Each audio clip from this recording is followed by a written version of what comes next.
नमस्ते दोस्तों, कैसे हो आप सब। उम्मीद करती हूँ बहुत ही अच्छे होंगे। ये बताने के लिए कमेंट बॉक्स में जय हर विष्णु अवश्य लिखिएगा। तो आइए दोस्तों, आज हम आप सभी को बताएंगे कि पूर्णिमा यानी कि पौष पूर्णिमा 2025 में कब पड़ रहा है। पूर्णिमा व्रत 13 या 14 को कब रखना है, जानेंगे सही तिथि। स्नान दान का शुभ मुहूर्त क्या है, इसको जानना बेहद ही जरूरी है और आज जरूर करें ये एक काम। आइए जान लेते हैं पूर्णिमा से रिलेटेड हर एक जानकारी। छोटी छोटी जानकारी आप सब मिस्टेक कर जाते हैं, उसको स्किप कर जाते हैं, तो उसको स्किप बिल्कुल ना कीजिएगा। आज हम आप सभी को इस वीडियो में आपको बताने जा रहे हैं साल 2025 में पौष माह की पूर्णिमा कब है, पूजा व स्नान दान का शुभ मुहूर्त, चंद्रोदय का समय और इस दिन क्या करें और क्या ना करें, जानेंगे इस वीडियो के माध्यम से। उससे पहले दोस्तों, यदि आप सब मेरे चैनल पे पहली बार आए हो तो प्लीज़ आपसे एक छोटी सी रिक्वेस्ट है कि हमारे चैनल को सब्सक्राइब कर लीजिए। नीचे बेल आइकन बटन है, उसको प्रेस करना बिल्कुल ना भूलिएगा और एक लाइक पक्का कर दीजिएगा। आप सभी का एक लाइक मुझे बहुत ही हिम्मत और प्रेरणा दिलाती है आगे बढ़ने के लिए।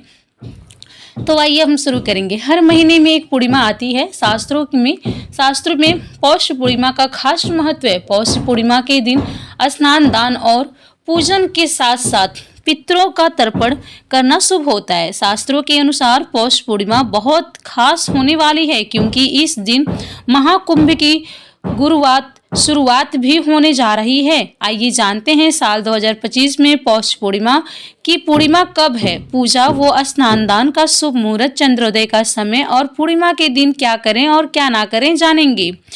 साल 2025 में पौष पूर्णिमा का व्रत 13 जनवरी सोमवार के दिन रखा जाएगा और पूर्णिमा तिथि प्रारंभ होगी 13 जनवरी प्रातःकाल 5:03 पर।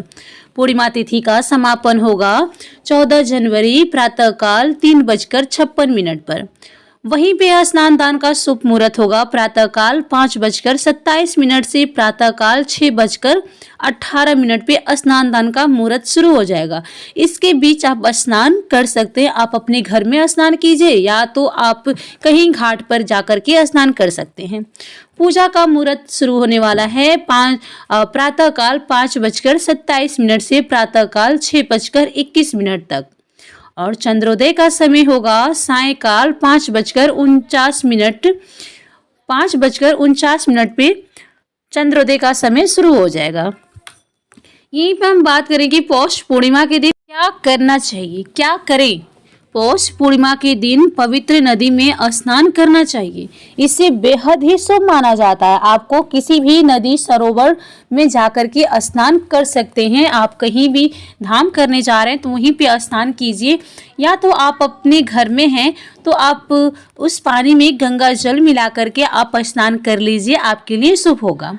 इस दिन भगवान सूर्य की पूजा कर उन्हें अर्घ्य दें और सत्यनारायण भगवान की पूजा व्रत और कथा सुने। तो आपको सुबह सवेरे जल्दी से उठ जाना है और भगवान सूर्य देव को अर्घ्य जरूर देना है। भगवान सूर्य को जब आप अर्घ्य देंगे तो उसमें लाल रंग का पुष्प, अक्षत, रोली और ये सारी चीजें होनी चाहिए। साथ में दुर्वा भी होगा तो और अच्छी बात है। तो इस सारी चीजों को आप कुछ मीठा डाल लीजिएगा, उसके बाद से सूर्य भगवान को जल दीजिएगा।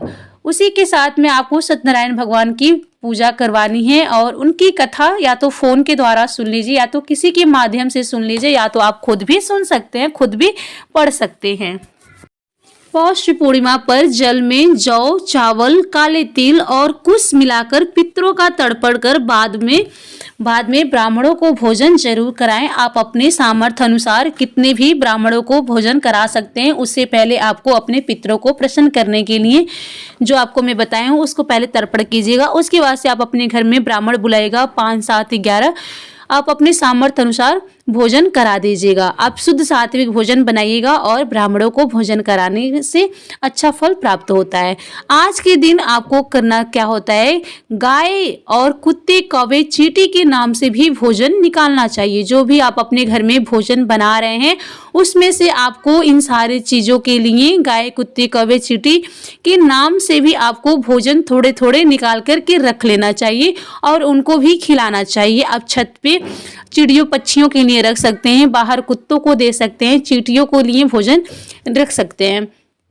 और इस दिन भगवान विष्णु और माँ लक्ष्मी की पूजा अवश्य करनी चाहिए। इसे करने से भगवान विष्णु जी अत्यधिक प्रसन्न होते हैं। तो भगवान विष्णु का भोग आप उनमें तुलसी दल डाल करके जरूर लगाएगा। लेकिन माँ लक्ष्मी साथ में विराजमान होंगी तो आप तुलसी दल डाल करके भोग मत लगाइएगा। आप अलग अलग भोग लगा सकते हैं, या तो आप एक में जब भोग लगाइएगा तो उसमें तुलसी पत्र मत डालिएगा। उसके बाद से पूर्णिमा के दिन चंद्रमा को कच्चे दूध में चीनी और चावल मिलाकर अर्घ देना चाहिए। और इस दिन सामर्थ्य अनुसार दान भी करना चाहिए। दान दक्षिणा करना बेहद ही शुभ माना जाता है। किसी भी गरीब जरूरतमंद को आप दान दक्षिणा कर सकती हैं, किसी मंदिर में दान दक्षिणा कर सकती हैं। और यहीं पे हम बात करें कि पौष पूर्णिमा क्या ना करें ये जान लेते हैं। शास्त्रों के अनुसार पूर्णिमा के दिन तामसी भोजन का सेवन नहीं करना चाहिए। ये बात बेहद ही आप समझ लीजिए। जिसको व्रत करना हो और जिसको व्रत नहीं भी करना हो, इस बात को गांठ बांध लीजिएगा कि तामसी भोजन ना करें।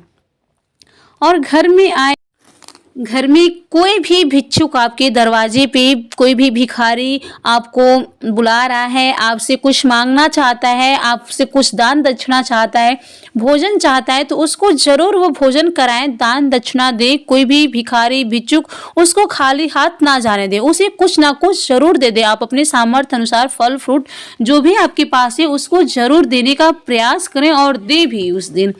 और इस दिन आप अपने सामर्थ्य अनुसार जरूरतमंद को दान करना चाहिए। लेकिन सूर्यास्त के बाद आपको दान करने से बचना चाहिए। तो सूर्यास्त के बाद आप इस बात को ध्यान रखें कि आपको दान दक्षिणा नहीं करना चाहिए। सूर्यास्त से पहले ही आपको दान दक्षिणा कर देना चाहिए। शुभ मुहूर्त में कर दीजिएगा। इस दिन बाल नाखून नहीं काटने चाहिए। और इस दिन आपको पूर्णिमा के दिन तुलसी, आंवला, केला और पीपल जैसे पेड़ों के पत्ते नहीं तोड़ने चाहिए। अगर आपको तुलसी पत्ती की जरूरत हो भोग के माध्यम से, तो आप पहले ही तोड़ लीजिए। या तो आप तुलसी दल यानी कि पेड़ के नीचे कोई भी तुलसी के पत्ते झड़े हो, आप उसको भी उठा करके आप भोग में लगा सकते हैं विष्णु जी को। लेकिन उस दिन आपको ध्यान रखें कि नहीं तोड़ने चाहिए। और तुलसी जी के पत्ते एक दिन पहले भी तोड़ सकते हैं। उसे तुलसी जी बासी नहीं मानी जाती हैं, 3 दिन तक बासी नहीं होती हैं। तो आप तुलसी पत्ते पहले भी तोड़ सकती हैं। तो मेरी जानकारी बस यही तक की थी। यदि आप सभी को कोई भी डाउट रह गया हो तो प्लीज कमेंट बॉक्स में कमेंट करके आप सब पूछ सकती है। चलिए फिर मिलते हैं नेक्स्ट वीडियो में। तब तक के लिए आप सभी का बहुत बहुत धन्यवाद। नमस्कार। स्वस्थ रहिए, सुरक्षित रहिए और जहाँ कहीं भी रहिए खूब खुश रहिए। और मेरी वीडियो को ज़्यादा से ज़्यादा सपोर्ट कीजिए और ढेर सारा प्यार कीजिए।